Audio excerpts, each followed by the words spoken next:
Malaysia tak pernah menang walau satu pingat emas pun dalam Sukan Olimpik. Sebaliknya Indonesia dah 10 kali. Apa cerita ni? Cuba kaji. Tengok negara-negara jiran kita. Jangan salahkan coach, jangan salahkan pemain, tapi salahkan FAM. Indonesia ke final AFF U23, pundit Malaysia iri. Kualitas pemain muda kami jauh beda. Kalau komuniti bola sepak Malaysia ni hidup dalam satu kampung, saya rasa orang-orang macam kita ni akan diberi nama penglipur lara. Perseteruan Malaysia-Indonesia. Betapa sukarnya untuk berdepan dengan pasukan seperti Indonesia di stadium keramat mereka, Gelora Bung Karno. Lagi-lagi Indonesia bikin gebrakan dan bikin negara tetangga ngiri ya teman-teman ya. Apa sih ngiri-ngiri mulu? Tunjukin dong kalau nggak mau dibilang ngiri ya teman-teman ya. Oleh Redaksi Garuda Arena. Pengantar, benturan realita bagi negeri jiran. Indonesia memastikan tempat di final AFF U23 setelah menyingkirkan Thailand lewat drama adu penalti dan akan menantang Vietnam dalam laga final pada 29 Juli 2025. Reaksi datang tidak hanya dari dalam negeri, tapi juga dari Malaysia. Seorang pundit sepak bola negeri jiran secara terbuka menyatakan rasa iri terhadap kualitas pemain muda Indonesia yang menurutnya jauh melampaui tim mereka. Begini ulasannya. Pada laga grup melawan Malaysia di Stadion GBK, 21 Juli, kedua tim berimbang 0-0. Indonesia finish sebagai juara grup A dan melaju ke semifinal, sementara Malaysia tersingkir. Hasil imbang itu mengundang pernyataan kritis dari pelatih Malaysia, yang merendah, bahkan mengakui perbedaan kualitas pemain mereka dengan Indonesia. Detik Sport, 1, Tirto.id, 2. Tak lama kemudian, dalam laga semifinal versus Thailand, Indonesia menunjukkan mental baja dan performa gemilang hingga menang lewat adu penalti, menguhir sejarah lolos ke final. Dalam sebuah video YouTube berita sepak bola regional, muncul judul provokatif, Bak Langit dan Bumi. Pundit Malaysia akui kualitas pemain U23 mereka jauh di bawah Indonesia. 1 Jens Rafael lebih baik dari 10 pemain Malaysia. YouTube, 3. Sama seperti pernyataan pelatih Malaysia, hal ini menandakan rasa iri yang jujur akan jurang kualitas antar kubu. 1 Jens Rafael lebih baik daripada 10 pemain Malaysia, kata pundit Malaysia, menyiratkan keunggulan mencolok dari aspek individu dan tim Indonesia. Pernyataan Muhammad Nafuzi Zain, pelatih U23 Malaysia, menyoroti pengalaman pemain Indonesia yang lebih matang, banyak diantaranya berlaga di Liga 1, kompetisi profesional dan kompetitif. Sementara sebagian besar pemain Malaysia masih banyak yang bermain di tim cadangan klub lokal, bola.com, 4. Perbandingan kualitas pemain kami agak jauh berbeda. Kebanyakan pemain Indonesia adalah pemain Liga 1 yang begitu matang, berpengalaman, dan elit, ungkap Nafuzi. Kritik ini melampaui sekadar sentilan.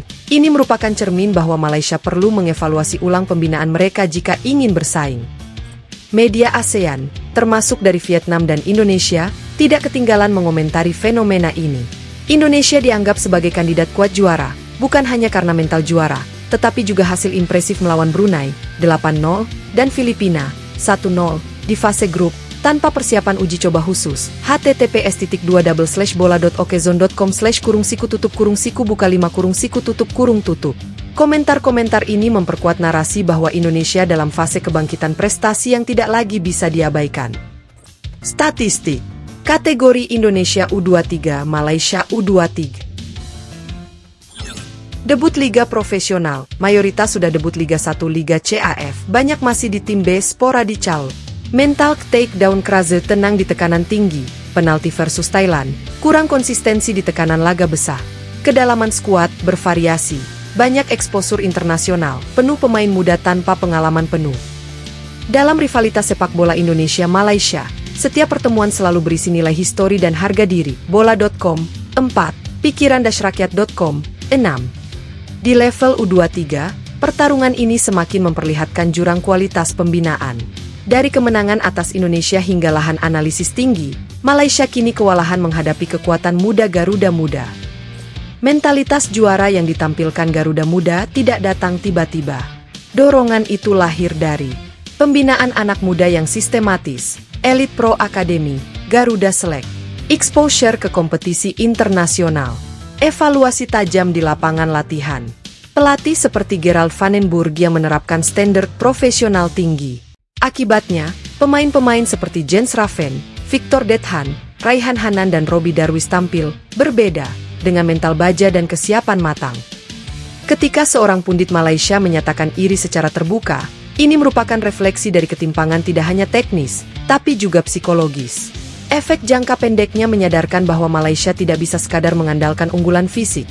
Mereka perlu membangun kedewasaan taktik dan mental sekelas Indonesia jika ingin kembali menjadi pesaing. Supporter dan media Indonesia merespons positif deklarasi Malaysia ini, bukan untuk menyombong, tetapi sebagai bahan bakar semangat. Tagar seperti mental baja Indonesia, kualitas tanpa penghalang, dan final AFF U23 ramai ditengok di media sosial. Indonesia mulai dipandang sebagai juara layak di level ASEAN U23. Dengan pengakuan terbuka dari Malaysia, tekanan pada Vietnam pun meningkat. Betapa tidak, Indonesia kini menjadi tim yang semua pihak, termasuk rival sekawasan, akui memiliki komponen unggul secara mental dan teknikal.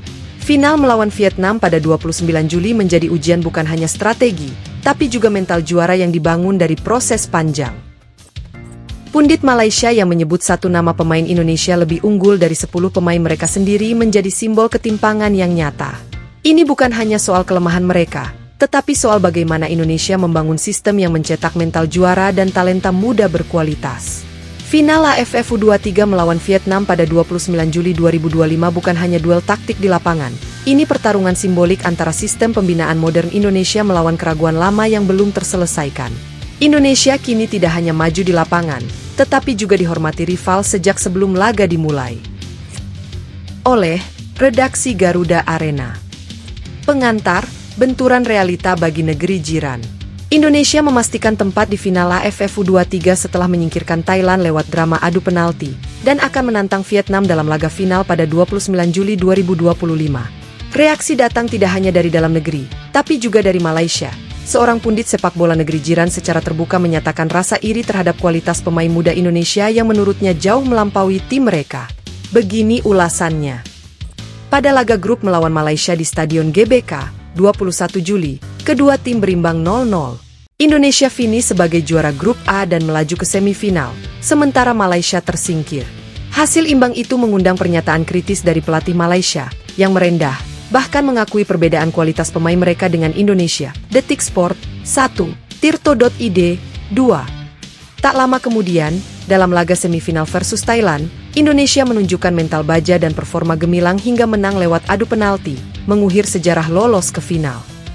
Dalam sebuah video YouTube berita sepak bola regional, muncul judul provokatif, Bak Langit dan Bumi. Pundit Malaysia akui kualitas pemain U23 mereka jauh di bawah Indonesia. 1 Jens Rafael lebih baik dari 10 pemain Malaysia. YouTube, 3. Sama seperti pernyataan pelatih Malaysia, hal ini menandakan rasa iri yang jujur akan jurang kualitas antar kubu. 1 Jens Rafael lebih baik daripada 10 pemain Malaysia, kata pundit Malaysia, menyiratkan keunggulan mencolok dari aspek individu dan tim Indonesia. Pernyataan Muhammad Nafuzi Zain, pelatih U23 Malaysia, menyoroti pengalaman pemain Indonesia yang lebih matang, banyak diantaranya berlaga di Liga 1, kompetisi profesional dan kompetitif. Sementara sebagian besar pemain Malaysia masih banyak yang bermain di tim cadangan klub lokal, bola.com, 4. Perbandingan kualitas pemain kami agak jauh berbeda. Kebanyakan pemain Indonesia adalah pemain Liga 1 yang begitu matang, berpengalaman, dan elit, ungkap Nafuzi. Kritik ini melampaui sekadar sentilan,